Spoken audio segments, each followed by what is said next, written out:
¿Qué tal? Muy buenas noches, bienvenidos a Noticias 22. Gracias por estar con nosotros en este 19 de mayo. Tenemos mucha información, ya saben que los miércoles son internacionales.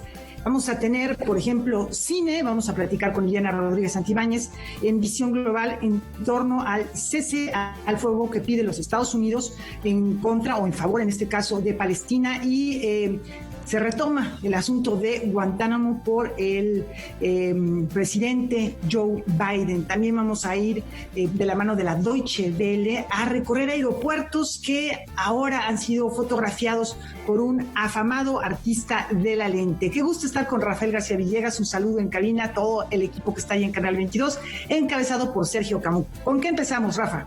Con el saludo, mi querida Laura, qué gusto verte este miércoles. Me saludo a ti, hola Laura Regis también en la traducción de lenguas de seña mexicana y a todos ustedes por acompañarnos, muchísimas gracias. Y vamos a arrancar, Laura, si te parece bien, con algo que ya anticipábamos el día de ayer. El Congreso de la Ciudad de México otorgó la Medalla al Mérito Internacional 2020 a Juan Ramón de la Fuente en reconocimiento a sus labores en la promoción y en la defensa de los derechos humanos y también en todo el apoyo que ha dado a los migrantes. Aquí está el reporte y, por supuesto, las palabras de Juan Ramón de la Fuente.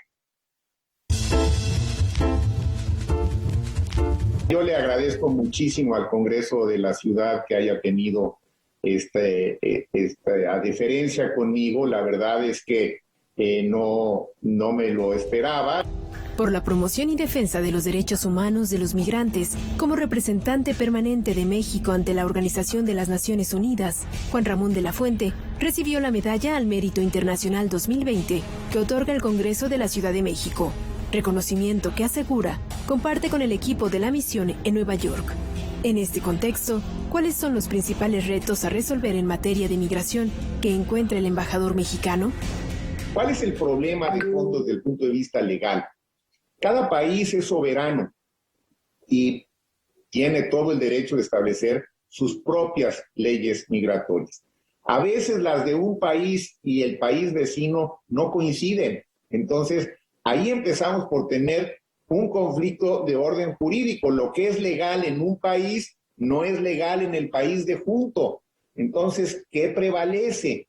Y ahí es donde entra el derecho internacional y tiene opciones, y para eso se requieren los pactos y los acuerdos. Entonces hay un problema, digamos, jurídico de fondo que no está resuelto. Después está el gran problema político.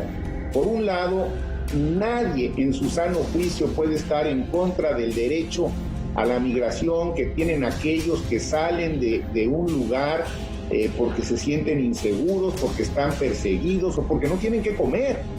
El problema es que cuando se vienen estos movimientos migratorios, aparecen,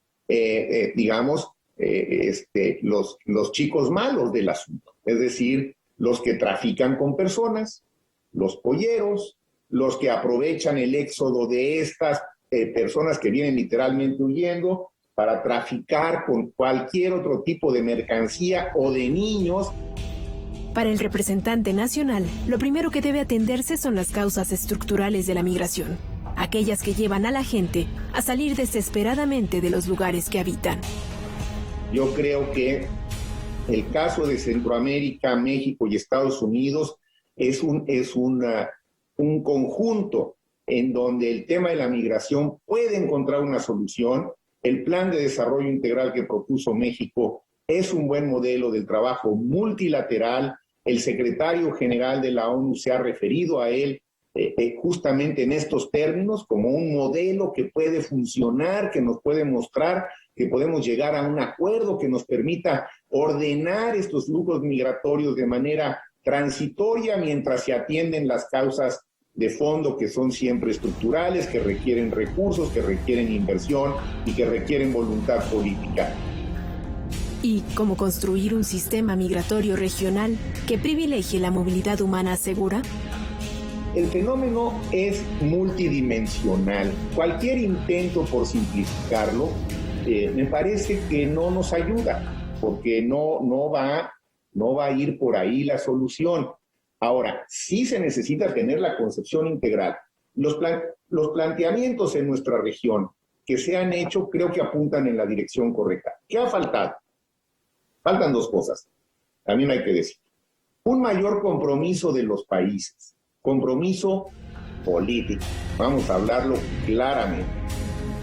En este momento, el principal problema para empezar a trabajar en una migración segura tendría que contar con la posibilidad de vacunar a todos los migrantes y a toda la población en general de Centroamérica.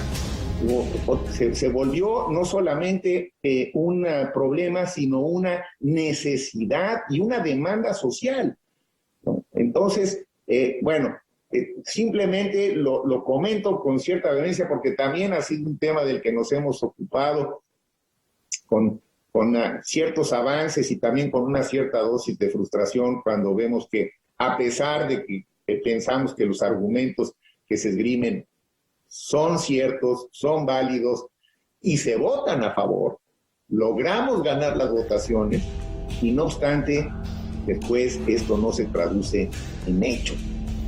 Noticias 22, Karen Rivera. Pues ahí está el reconocimiento y el compromiso de el doctor Juan Ramón de la Fuente con los mexicanos, representando nuestros intereses en el extranjero, así que bueno, pues bienvenido ese reconocimiento para él, enhorabuena. También una enhorabuena para la escritora, periodista, activista Elena Poniatowska, una narradora excepcional, una gran cuentista que, bueno, de ella decía Octavio Paz que era un pájaro, que eso era ella. Cuando le preguntaron qué es Elena Poniatowska en la literatura, él respondió, bueno, pues si uno ve dos novios besándose, si uno ve un auto que pasa, digo, lo estoy citando así de memoria, bueno, pues ella está ahí en todos lados, es una observadora y por ello la llamaba un pájaro en la literatura mexicana porque ella estaba en todos lados y eso lo demuestran sus múltiples libros, muy recomendable por parte del Fondo de Cultura Económica que adquieran sus obras completas en las cuales van a poder disfrutar de sus novelas, por ejemplo, Hasta no verte Jesús mío, La Flor de Lis, Paseo de la Reforma, en sus crónicas, pues quizá de los libros más recordados ya con muchas décadas de haberse publicado, Fuertes el Silencio, con crónicas en torno a nuestro país, por ejemplo, al 68, a huelgas, a desaparecidos políticos, con una gran valentía, sus libros de cuentos de Noche Vienes, por ejemplo, Tlapalería, que es una delicia leerlos y que ahí se da uno cuenta del oficio periodístico también de Elena Poniatowska. Así que bueno, pues les hemos preparado una reseña. Es un recorrido realmente muy breve para alguien que tiene una trayectoria tan larga y quien celebra hoy 89 años de vida. Elena Poniatowska, quien nació en París, Francia, el 19 de mayo de 1932, siempre se ha considerado primero que nada periodista. Como escritora, ha incursionado en la novela, cuento, poesía, ensayo y crónica, destacando Lilus Kikus, La Noche de Tlatelolco, Todo México, Tinísima y Leonora. Yo creo que hice entrevistas por una razón muy personal, porque estoy llena de preguntas y nunca he tenido una respuesta. Y entonces siempre voy preguntándole de una gente a otra, voy en todos lados, incluso en las reuniones. Así, ¿y qué piensas tú de esto? ¿Y qué pasó aquí? ¿Qué pasó allá? Yo soy una gente muy insegura, muy preguntona. Después de estudiar en Estados Unidos, regresó a México en 1953 y comenzó a trabajar en el periódico Excelsior, donde a través de una entrevista diaria retrató la realidad del país en los años 50. Pero su labor como periodista se extendería al Novedades, El Día, El Financiero, The News y La Jornada. Cuando yo me inicié en el periodismo, tú no podías hablar de una colonia marginada o pobre o de alguna... No podías hablar de nada de esas cosas porque denigrabas a México. Incluso Jorge Ferretis, que fue el director de cinematografía, invitó a Carlos Fuentes, a Juan Rulfo, a ser censores, es decir, se tenían que sentar allí capulinamente, no hacían nada, se sentaban a ver la película y su única obligación era, si atravesaba un perro flaco así el escenario, tenían que decir, corte, este perro, la imagen de este perro denigra a México. Entonces cortaba, se sacaba el pobre perro a pedradas, se volvió a filmar la escena. Era lo único que tenían que hacer. Entonces sí había una atmósfera de lo feo no puede publicarse, lo feo no se dice, lo feo no aparece. Otros de los libros que ha publicado son Paseo de la Reforma, Todo empezó en Domingo, Las Soldaderas y Juan Soriano, Niño de 1000 años. Se ha interesado por la figura de Sor Juana Inés de la Cruz y José Clemente Orozco. Ha recibido varios reconocimientos académicos y premios como el Nacional de Periodismo de 1978 y el Cervantes en el 2013. Si yo estuviera muy segura de mí misma, pues yo supongo que iría por la vida cortando cabezas y sintiéndome la gran Divina Garza, pero no tengo esa actitud, entonces me piden algo y hasta me siento halagada de que me lo pidan. Digo, ay, qué bueno que me lo piden a mí, es que tienen fe en que lo voy a hacer bien, ¿no? Pero luego de repente ya me paso porque estoy haciendo miles de cosas que no quisiera hacer. Noticias 22, Alberto Aranda. Una gran felicitación a la princesa roja de las letras mexicanas, Elena Poniatowska. Desde aquí un fuerte abrazo. Y por otro lado les comentamos que Canal 22 está de estreno. Ya les vamos a compartir a continuación un adelanto de las novedades que llegan a su pantalla en este 2021. No se los pierdan. Aquí van. Canal 22 presenta su nueva programación. De las series que estrenan capítulos están Me Canso Ganso, La Dichosa Palabra, Algarabía TV y Pantalla de Cristal. Programas emblemáticos como Tratos y Retratos, conducido por Silvia Lemos, La Oveja Eléctrica, conducido por José Gordon, y la serie El Gabinete de Curiosidades del Dr. Zagal. Se estrenan nuevos capítulos de Chamuco TV en coproducción con TV UNAM y Canal 11.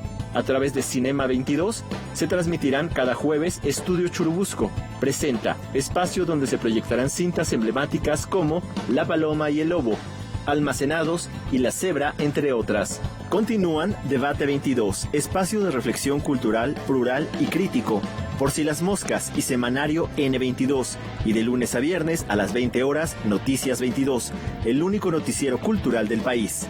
El primer domingo de cada mes, Canal 22, en coproducción con TV UNAM, transmitirá Encuadre Iberoamericano, conducido por los críticos de cine Fernanda Solórzano y Leonardo García Tsao. Por último, buscando formatos más breves, Canal 22 tendrá las cápsulas Feliz Cumpleaños del monero José Hernández, Mujeres Latinoamericanas, Soy Lectora, Cápsula de Arte de Lourdes Sosa y Ciencia en Corto. Noticias 22, Alberto Aranda. Les tenemos una actualización de la información que les comentamos hace unos cuantos días, cuando la Secretaría de Cultura y el Instituto Nacional de Antropología e Historia denunciaron ante la Fiscalía General de la República una subasta de piezas arqueológicas en Nueva York. De acuerdo con los expertos del instituto, estos vestigios se consideran monumentos arqueológicos del patrimonio mexicano. Bueno, a pesar de que se tomaron acciones legales, ayer la firma británica Sotheby's realizó la subasta. En total se vendieron 19 piezas prehispánicas de la cultura maya y olmeca. Se recaudaron $675,000, lo que equivale aproximadamente a unos 13.4 millones de pesos. La pieza con mayor valor, que alcanzó mayor precio en la subasta, fue un hacha del periodo clásico tardío. Comenzó con un precio de salida de $38,000 y se vendió en $352,800. Así están las cosas. Se les advirtió que a lo mejor también había algunas piezas que no fueran auténticas y aún así hicieron la subasta. Vamos a la pausa.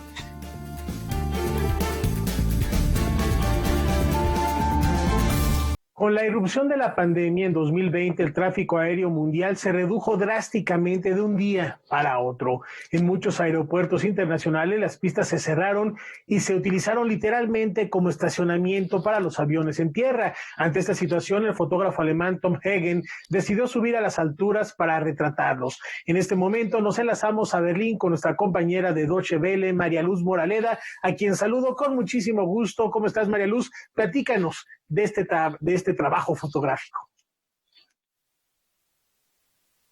Hola, ¿qué tal? Sobrevolamos el nuevo aeropuerto de Berlín para divisar a vista de pájaro las consecuencias del coronavirus. Demasiados aviones en tierra.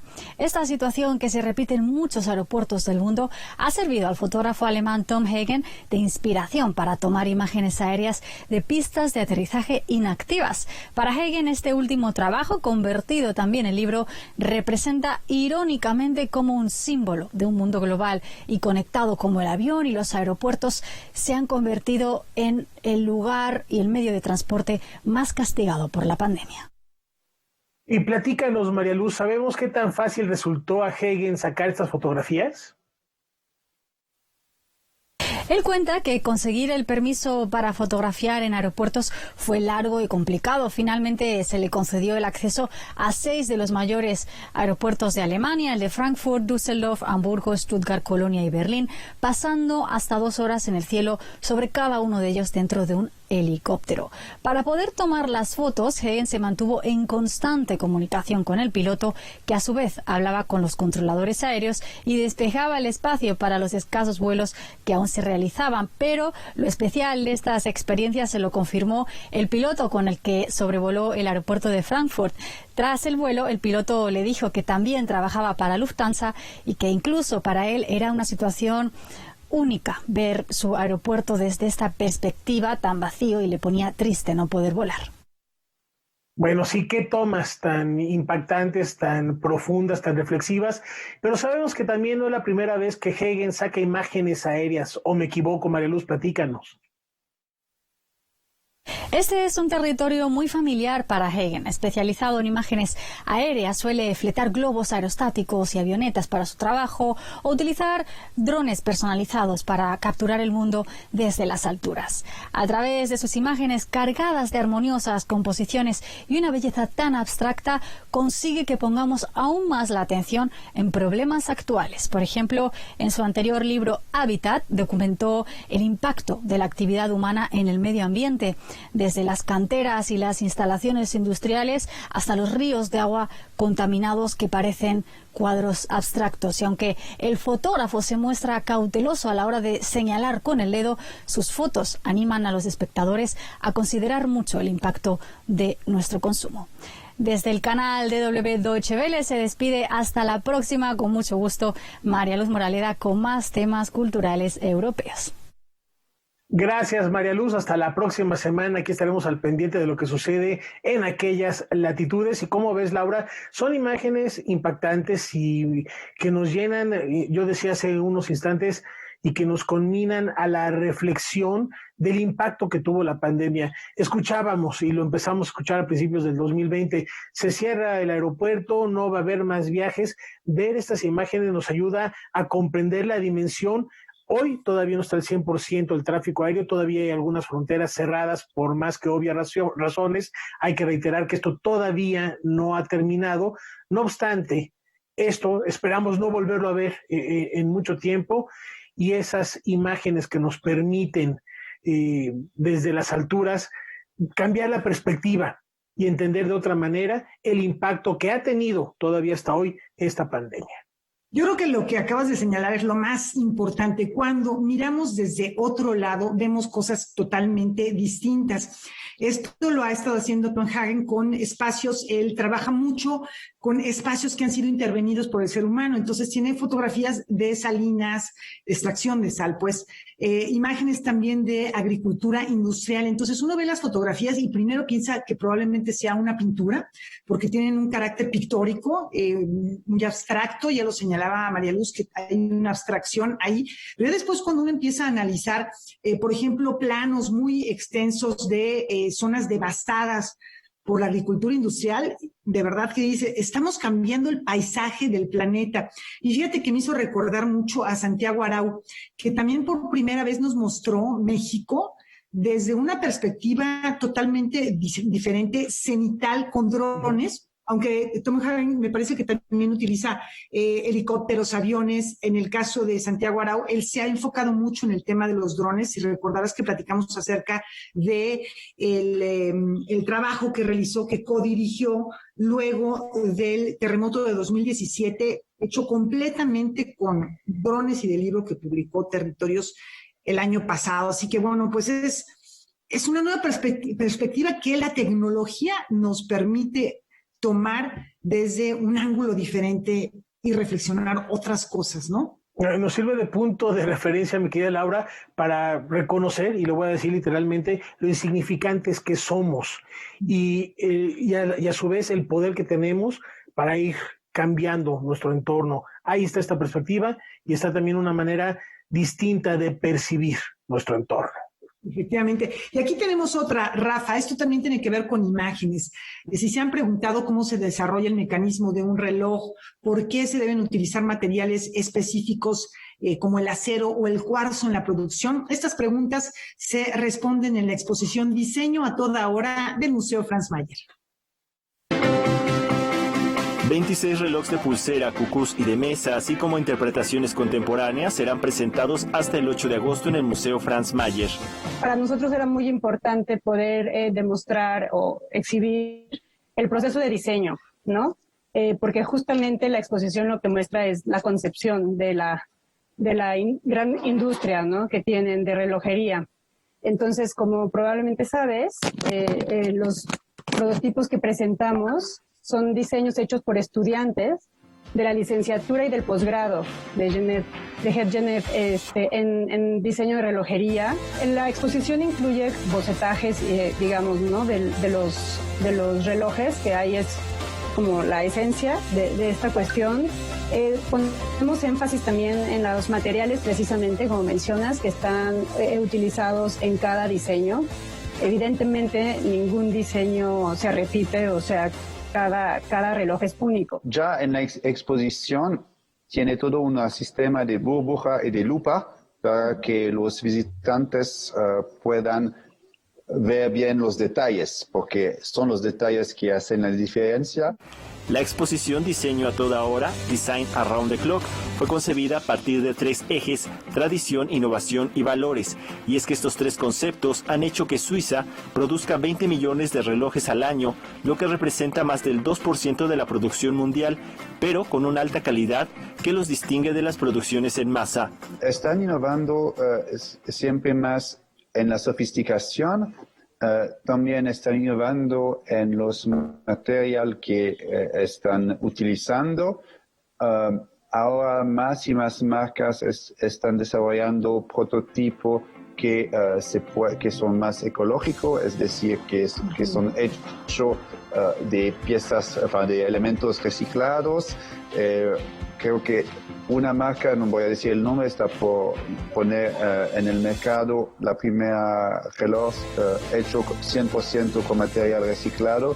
Toda esta para ir más y más en lo que el público quiere. En Suiza existen más de 700 empresas relojeras. Su producción representa el 1.5% del PIB y es la tercera industria exportadora de aquel país. México es el primer mercado para esta nación en América Latina. Es por esto que se organizarán conferencias a través de las redes del museo. Noticias 22, Alberto Aranda. Por si alguien todavía pone en tela de juicio si se ha creado o inventado una máquina del tiempo, ahí están los relojes que forman parte también de nuestra vida cotidiana. Frases como relojito suizo, cuando algo está marchando a la perfección, o también aquella que dice que hasta un reloj descompuesto 2 veces al día dice la verdad. Y con estas reflexiones ahora nos vamos a la presentación de Transfrontera, una iniciativa que desde principios de año pone a nuestro alcance la interpretación de diferentes músicos que han grabado en alguno de los estudios más importantes del mundo. Para el último ciclo de su temporada virtual escucharemos un gran repertorio desde los legendarios estudios de Abbey Road, allá en Inglaterra. Con el objetivo de difundir proyectos musicales generados en distintas partes del mundo mediante presentaciones audiovisuales realizadas especialmente para el público en línea, transitar con fluidez entre distintos géneros y adentrarse en la escena local de la mano de un curador y distintos invitados, Música UNAM lleva a cabo la iniciativa Transfrontera. Es Transfrontera un reflejo del espíritu de este programa en la medida en la que vamos allende nuestras fronteras, ¿no? Pero también se refiere a transitar entre géneros, a romper las fronteras entre los géneros, ¿no? Tras una serie de grabaciones en Nueva York y Woodstock, Transfrontera lleva a cabo en Londres un programa transmitido desde los legendarios Abbey Road Studios, dirigido por el célebre productor e ingeniero de sonido Mark Urselli. La encomienda que le hicimos a los curadores, que tenían carta blanca, digamos, para proponernos lo que ellos consideraran, era ofrecer al público mexicano un reflejo de la escena quizá menos evidente, un poco más sumergida o más emergente, digamos, de estos distintos lugares, ¿no? Transfrontera Londres inició con la presentación de la propuesta musical ecléctica de Sam Eastman y posteriormente con el dúo conformado por la violinista Alisa Smetana y el pianista y compositor James Pearson. Y este jueves 20 a las 8 p.m. anuncia la presentación de Daniel O'Sullivan, conocido colaborador del artista Nick Cave. Los representantes de esta escena londinense que transita entre distintos géneros, ¿no? Que pueden ocuparse, como sucedió con Alicia Smetana, tanto de música clásica, tocar las 4 estaciones de Vivaldi o música barroca, al igual que música experimental, o enfocarse en el jazz o en cuestiones de improvisación. Transfrontera se puede seguir en vivo y con acceso libre a través de las redes sociales y YouTube de Música UNAM, donde se albergan todas las sesiones pasadas del programa. Noticias 22, Omar Vera. Al término de este espacio informativo, no se pierdan Debate 22. Hoy nuestra compañera Kimberly Armengol va a recibir a Valeria González y a Cristian Acosta de Early Institute para hablar sobre la protección infantil frente al abuso sexual. Gran tema del que tenemos que hablar. Es un tema desafortunadamente que está explotando en los medios de comunicación, está explotando en muchos ámbitos donde no sabíamos que se encontraba. No se lo pierdan, 9 de la noche, terminando Noticias 22. Regresamos.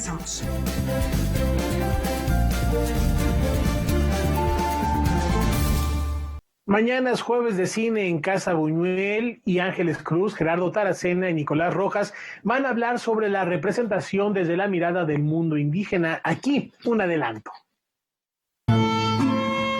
Esta sesión de jueves de cine en Casa Buñuel promete convertirse en una de las más controvertidas, pues abordan el tema de la representación desde la mirada del mundo indígena. Justo ahora se discute la discriminación de la que puede ser víctima un actor o actriz por sus características físicas y su color de piel. Estaba haciendo Rito Terminal, pues era un papel principal también, ¿no? También es de los papeles que a mí me gustaron mucho porque era pues muy cerca de mi comunidad. Estábamos ubicados en Tlaxiaco, que es el lugar donde yo estudié la primaria.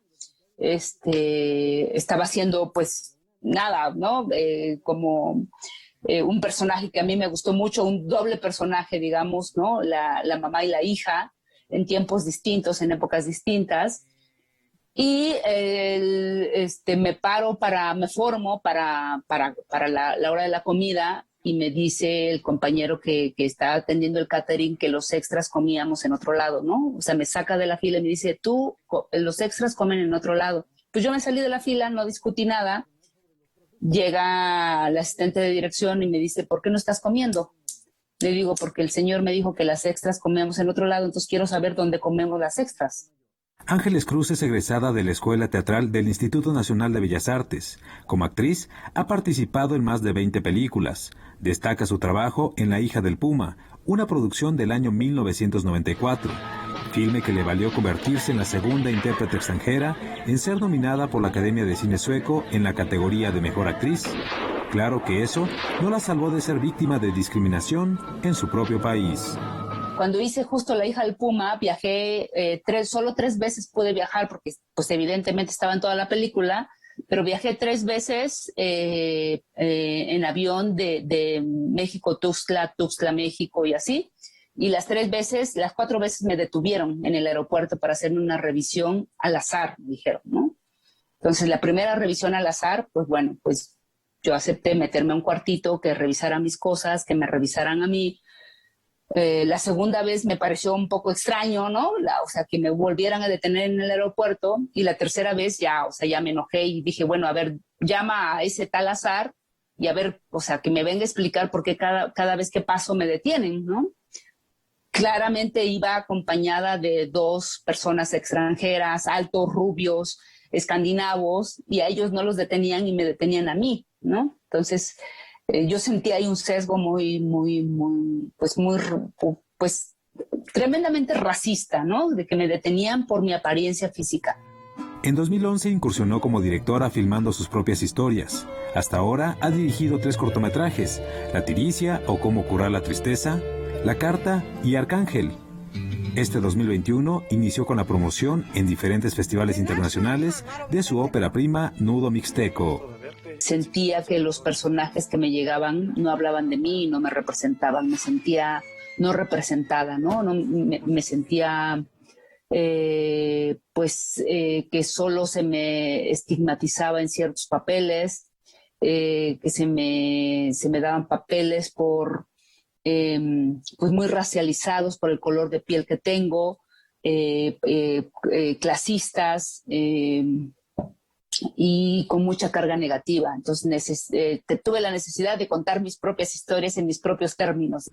La charla de Jueves de Cine en Casa Buñuel se podrá ver este 20 de mayo a las 18 horas en YouTube a través del canal culturaendirecto.unam. Noticias 22, Julio López.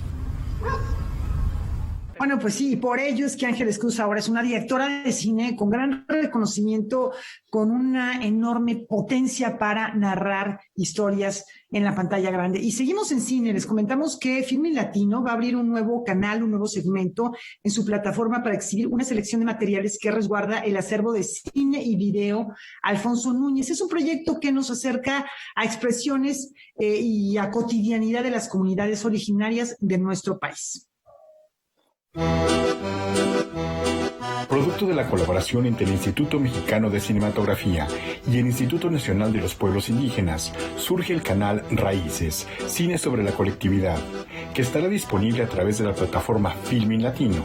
Las producciones audiovisuales proceden del acervo Antonio Muñoz del Instituto Nacional de los Pueblos Indígenas y se remontan hasta principios de los años 50 del siglo XX. 3 son las piezas con las que se inaugura este canal que gradualmente irá integrando otras. Se trata de Tif Montió, El cuento de Dios del Rayo, Una boda antigua y La vida de una familia Icuts. Estas 3 primeras obras son el resultado de una acción muy importante que se hizo en el acervo, entonces se llamaba Archivo Etnográfico Audiovisual. Y son tan importantes porque fueron resultado del primer taller de cine indígena que se dio en México, ¿no? Es decir, se pensó desde el INI que sería adecuado transferir la tecnología cinematográfica directamente a los pueblos indígenas para que fueran estos quienes se representaran, se autorrepresentaran y quienes contaran sus propias historias. Aquel primer taller de cine indígena fue realizado en 1985 y coordinado por Luis Dupone y Alberto Becerril desde el entonces Instituto Nacional Indigenista. El valor de estas producciones es múltiple, agrega Octavio Murillo. Estos son documentos históricos, son obras de arte también, tienen una multiplicidad de significados todos estos registros, tanto en términos científicos de investigación, como puede ser para la antropología, la etnología, todas las disciplinas asociadas, ¿no? Pero como para el resto de la gente, para cualquier tipo de público, son documentos muy, muy importantes. El estreno de estos materiales en línea se suma a un proceso cultural que va desde la producción, preservación, resguardo y catalogación por parte del INPI a la socialización de este registro para el público general. Lo que agrega el streaming para nuestros nuevos tiempos es justamente ya descentralizarlo, ¿no? Entonces vamos a llegar a prácticamente toda la República Mexicana. No importa el estado en donde te encuentres, tú podrás acceder a estos contenidos y yo creo que es una pues muy interesante propuesta y esperamos que crezca y que sigamos teniendo pues muchísimas otras colaboraciones. Raíces, cine sobre la colectividad, se estrena en las plataformas Filmin Latino y Contigo en la Distancia a partir del 20 de mayo. El acceso es gratuito, previo registro. Noticias 22, Víctor Gaspar. Vamos a una pausa, regresamos con Visión Global aquí en vivo. La doctora Ileana Rodríguez Santibáñez.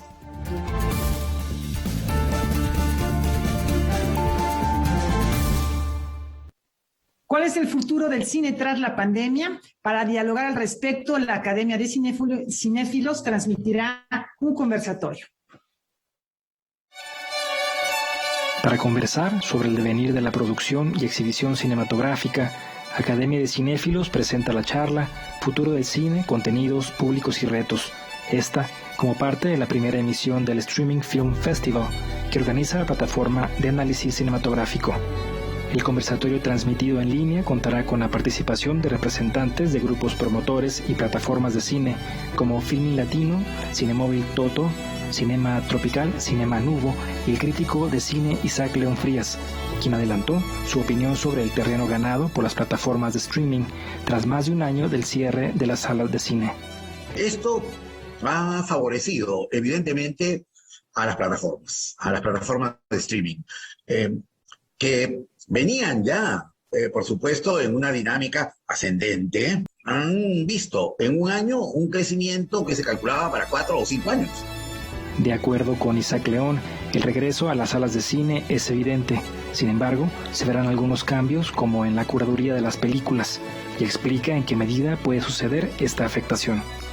En que las multisalas, que son ahora las que gobiernan el panorama de la exhibición, se van a concentrar más que antes, si cabe, en los blockbusters, en las películas más taquilleras, en las propuestas más envolventes para el público y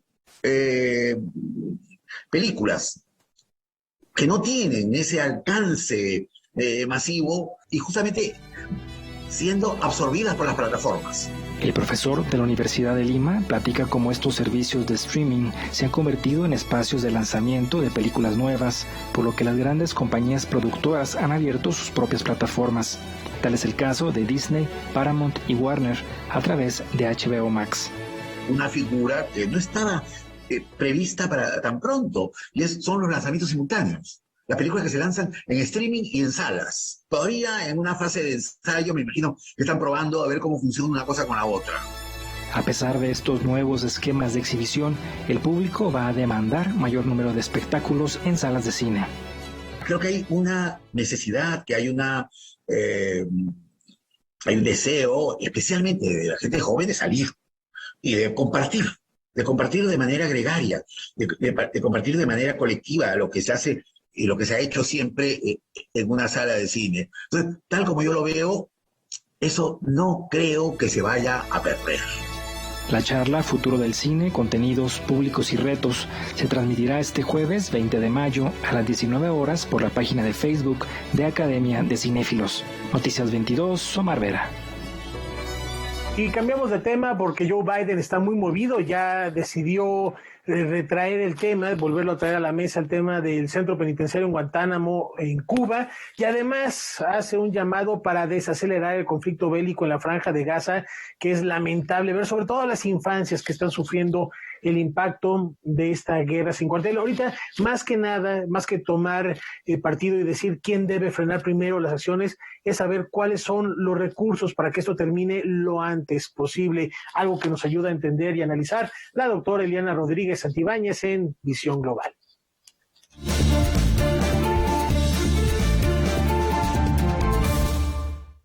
Pues así es, vamos a dar la vuelta al mundo en menos de 10 minutos y vamos a comenzar por este conflicto que tú tocas al final, querido Rafael, y que tiene que ver precisamente con los últimos 10 días de lo que ha estado pasando en el territorio de Palestina y de Israel. Recordábamos que se suscitó cuando se celebraba el Día de Jerusalén, donde hubo un enfrentamiento entre palestinos y la fuerza pública de Israel.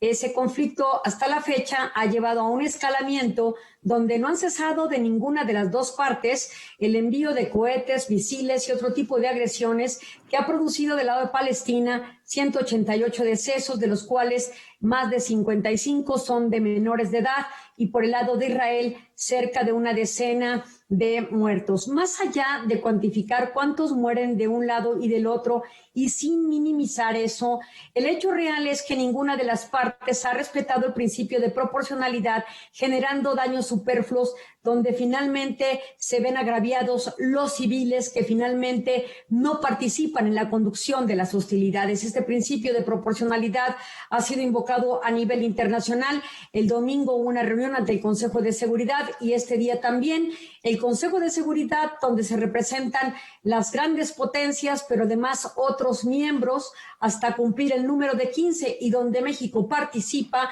han llamado al cese al fuego por ambos lados.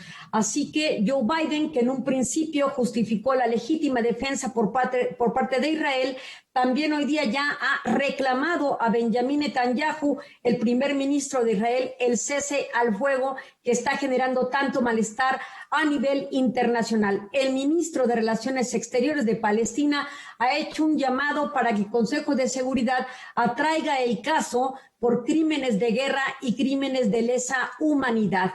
Hay que decirlo, el Consejo de Seguridad tiene un balance importante de potencias, pero también de estados que no han podido posicionar un mensaje que pueda pacificar esta zona ya milenariamente en conflicto. El último de 2 meses en el año 2014, y esperamos que el cese al fuego se dé en los próximos días. Pero hay que decirlo, en tanto este tipo de conflictos se desarrollan, tras bambalinas ocurren situaciones a las que no estamos expuestos o no tenemos noticias. Por ejemplo, Egipto ha intervenido como un mediador con Hamas, el grupo de Palestina que encabeza estos ataques en contra de Israel, visto por la comunidad internacional, por un gran segmento, no como una facción política, sino como un grupo de terroristas.